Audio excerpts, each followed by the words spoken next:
Bismillahirrahmanirrahim. Alhamdulillahilladzi arsala rasulahu bil huda wa dinil haq liyudhhirahu 'alad dini kullih wa kafa billahi syahida.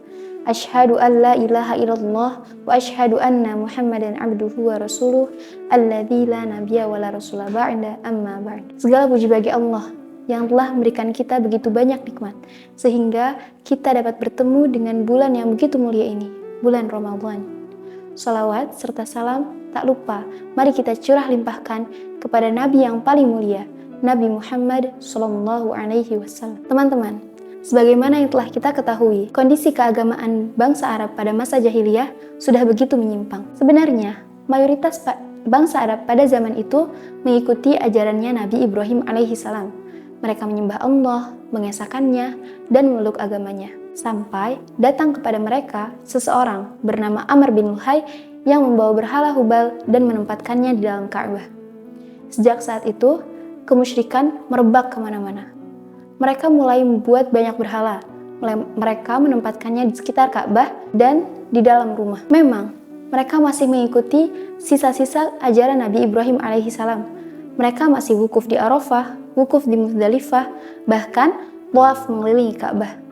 Namun, pada akhirnya, mereka tetap merunduk dan sujud di hadapan berhala mereka. Tidak selesai sampai di situ, kondisi sosial bangsa Arab pada zaman itu juga sangat menyedihkan. Perzinahan terjadi hampir di setiap lapisan masyarakat. Wanita dianggap sebagai barang yang hina, dapat diwariskan kepada anaknya, dianggap aib, bahkan tidak diharapkan kehadirannya.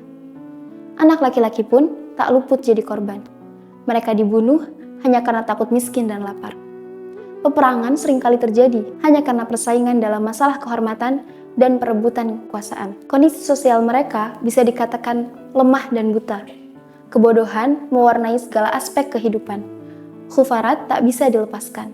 Manusia hidup tanpa arah dan tujuan. Dan kata Allah dalam Quran Surat Al-Bayyinah ayat 1 dikatakan, A'udzubillahi minasyaitonirrajim. Bismillahirrahmanirrahim. Lam yakunil ladzina kafaru min ahlil kitab wal musyrikin wal munfakin hatta ta'tiyahumul bayyinah. Mereka tidak akan pernah meninggalkan ajaran-ajaran mereka. Mereka tidak akan pernah meninggalkan kebiasaan-kebiasaan mereka. Mereka tidak akan pernah meninggalkan tradisi-tradisi mereka. Hatta ta'tiyahumul bayyinah. Sampai datang kepada mereka bukti yang nyata. Bukti ini datang membawa peradaban yang luar biasa. Mereka mulai memeluk agama yang paling benar, agama yang paling mulia.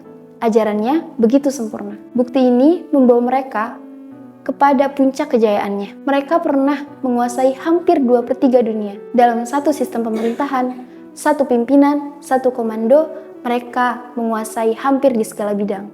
Sains, teknologi, fisika, biologi, matematika, arsitektur, militer, bahkan politik. Bukti yang nyata ini Allah jelaskan di ayat selanjutnya, yaitu Rasulun minallah, utusan dari Allah. Maha baiknya Allah, teman-teman.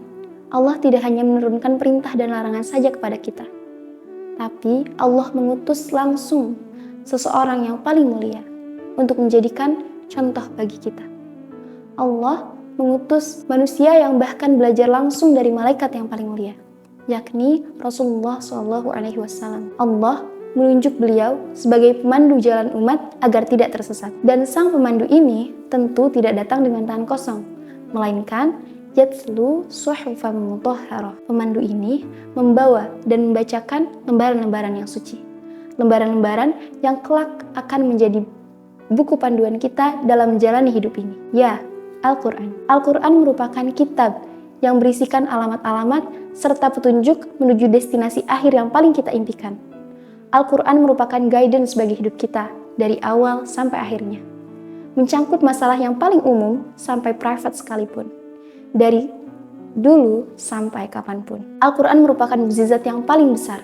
Karena Al-Quran tidak berhenti di satu generasi. Sekarang dan sampai kapanpun, isi Al-Quran tidak akan pernah berubah sejak pertama kali ia diturunkan. Al-Quran juga menembus dimensi. Karena Al-Quran tidak hanya tren di kalangan manusia, bahkan jin pun berdesakan, saling sikut untuk mendengarkan bacaan Al-Quran. Al-Quran merupakan kitab penyempurna, kitab yang paling sempurna. Kata Allah dalam ayat selanjutnya, Fiha kutubun qayyimah. Di dalamnya terdapat kitab-kitab yang lurus. Kitab Injil, kitab Taurat, kitab Zabur merupakan kitab yang lurus sejak pertama kali diturunkan. Namun, Al-Quran datang mencangkup 3 kitab tersebut, menjadikannya kitab yang paling sempurna. Karena Al-Quran tidak diturunkan untuk satu generasi saja. Dari dulu sampai kapanpun, Al-Quran akan selalu menjadi pedoman. Dan pada bulan ini, bulan Ramadan, kitab yang paling sempurna ini diturunkan. Pada bulan Ramadan, hampir di setiap malamnya, malaikat Jibril turun menemui Rasulullah untuk mengajarkannya Al-Quran. Maka sangat disayangkan jika kita yang mengaku sebagai pengikut Rasulullah melewatkan hari-hari pada bulan Ramadan tanpa membaca dan mempelajari Al-Quran. Semoga Allah senantiasa menuntun hati kita untuk selalu membersamai Al-Quran. Karena ketika seseorang selalu mengikuti petunjuk-petunjuk Al-Quran dalam kehidupannya, maka dia pasti akan menemui surganya. Aku qouli hada wa astaghfirullah li wa lakum. Assalamualaikum warahmatullahi wabarakatuh.